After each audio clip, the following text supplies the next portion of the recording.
Chapter 3 Las Papayas, Part 1. Some vocabulary words that we will be reading in Las Papayas, Chapter 3 is vulture, a bird of prey, usually preys or eats dead animals, melodic, rhythm music pattern, wrenched, pulled suddenly, anguish, mental or physical pain or suffering, quivery, shaky. Condolences means express sympathy, usually for a death, and wistfully means to long for something. Las papayas. Estas son oh, las papayas.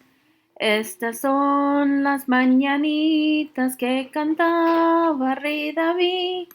A las muchachas bonitas se las cantamos aquí. These are the morning songs which King David used to sing. To all the pretty girls, we sing them here to you. Esperanza heard Papa and the others singing.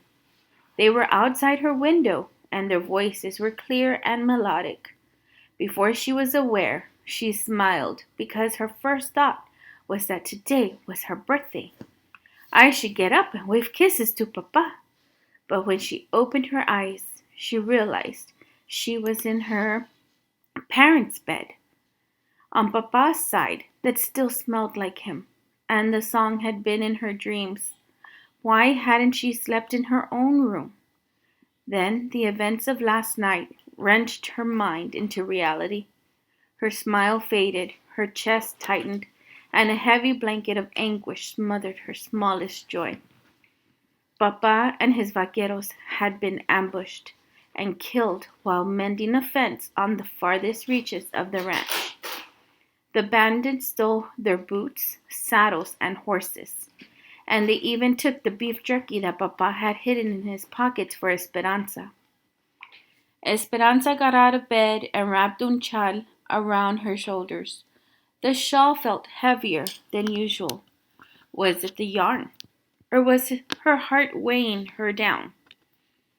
So why does the author put questions in the story for you, the reader? What is she asking a question about? So she wants you to think. She's telling you how she's feeling. So the author is helping you think. Well, is it the yarn that's heavier? Or is it her heart? She went downstairs and stood in la sala, the large entry hall. The house was empty and silent. Where was everyone? Then she remembered that Abuelita and Alfonso were taking Mamá to see the priest this morning. Before she could call for Hortensia, there was a knocking at the front door. "Who is there?" called Esperanza through the door.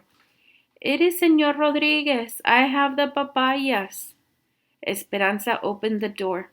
Marisol's father stood before her, his hat in his hand. Beside him was a big box of papayas. "Your father ordered these from me for the fiesta today. I tried to deliver them to the kitchen, but no one answered." She stared at the man who had known Papa since he was a boy. Then she looked at the green papayas, ripening to yellow. She knew why Papa had ordered them. Papaya, coconut, and lime salad was Esperanza's favorite, and Hortensia made it every year on her birthday. Do you think that Señor Rodriguez knows that about her father? No, because he seems so happy. Mm-hmm. And she's all sad and... He doesn't understand why nobody's around. So her face crumbled. "Señor," she said, choking back tears, "have you not heard? My papa is dead." Señor Rodriguez stared blankly and then said, "¿Qué pasó, niña? What happened?" She took a quivery breath. As she told the story, she watched the grief twist Señor Rodriguez's face and overtake him as he sat down on the patio bench, shaking his head. She felt as if she were in someone else's body, watching a sad scene but unable to help.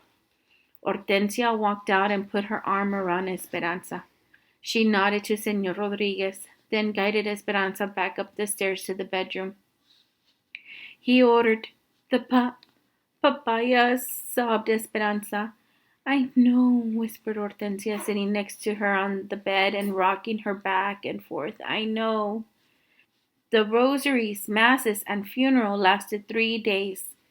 People whom Esperanza had never seen before came to the ranch to pay their respects. They brought enough food to feed 10 families every day, and so many flowers that the overwhelming fragrance gave them all headaches, and Hortensia finally put the bouquets outside. Marisol came with Señor and Señora Rodriguez several times. In front of the adults, Esperanza modeled Mamma's refined manners, accepting Marisol's condolences. But as soon as they could, the two girls excused themselves and went to Esperanza's room, where they sat on her bed, held hands, and wept as one. The house was full of visitors, and their polite murmurings during the day. Mamma was cordial and attentive to everyone, as if entertaining them gave her a purpose. At night, though, the house emptied. The rooms seemed too big without Papa's voice to fill them, and the echoes of their footsteps deepened their sadness. Abuelita sat by Mamma's bed every night and stroked her head until she slept. Then she would come around to the other side and do the same for Esperanza. But soon after, Esperanza often woke to Mamma's soft crying, or Mamma woke to hers, and then they held each other without letting go until morning. Esperanza avoided opening her birthday gifts. Every time she looked at the packages, they reminded her of the happy fiesta she was supposed to have. One morning, Mamma finally insisted, saying, Papa would have wanted it. Abuelita handed Esperanza each gift, and Esperanza methodically opened them and laid them back on the table.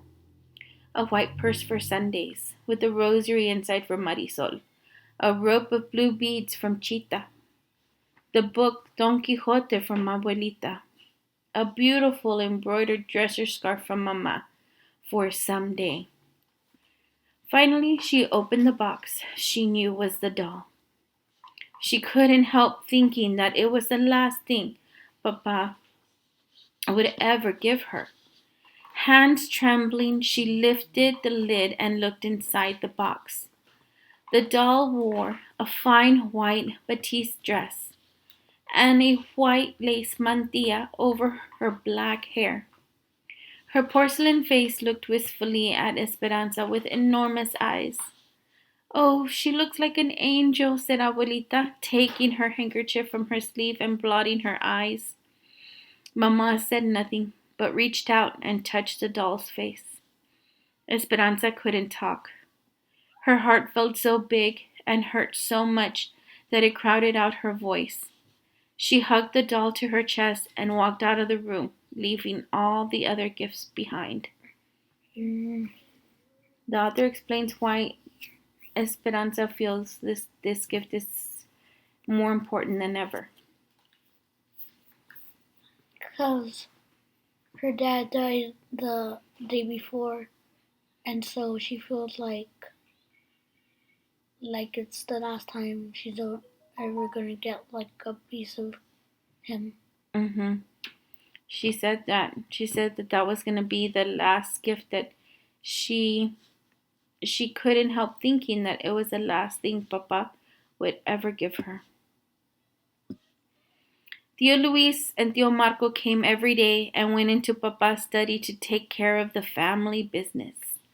At first they stayed only a few hours, but soon they became like La Calabaza, the squash plant in Alfonso's garden, whose giant leaves spread out, encroaching upon anything smaller. The uncles eventually stayed each day until dark, taking all their meals at the ranch as well. Esperanza could tell that Mamma was uneasy with their constant presence. Finally, the lawyer came to settle the estate. Mamma, Esperanza, and Abuelita sat properly in their black dresses as the uncles walked into the study. A little too loudly, Tío Luis said, Ramona, grieving does not suit you. I hope you will not wear black all year. Mamá did not answer, but maintained her composure. They nodded to Abuelita, but as usual said nothing to Esperanza. The talk began about bank loans and investments.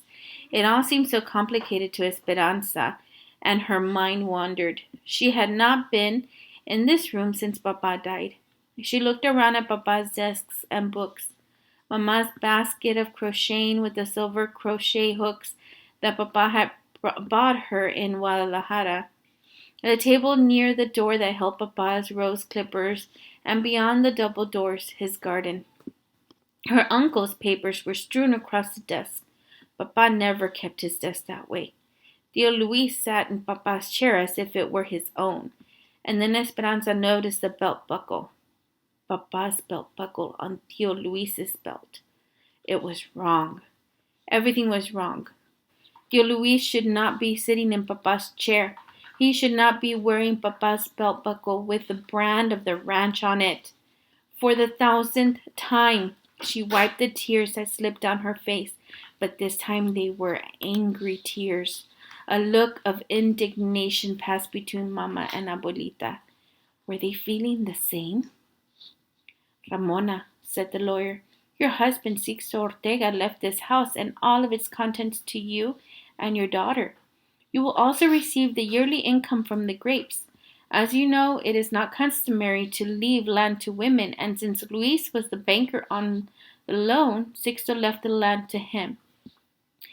Which makes things rather awkward, said Tio Luis.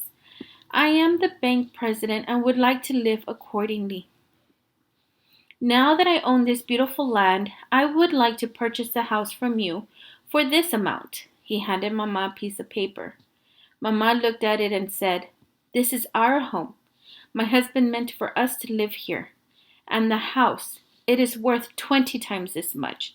So no, I will not sell. Besides, where would we live?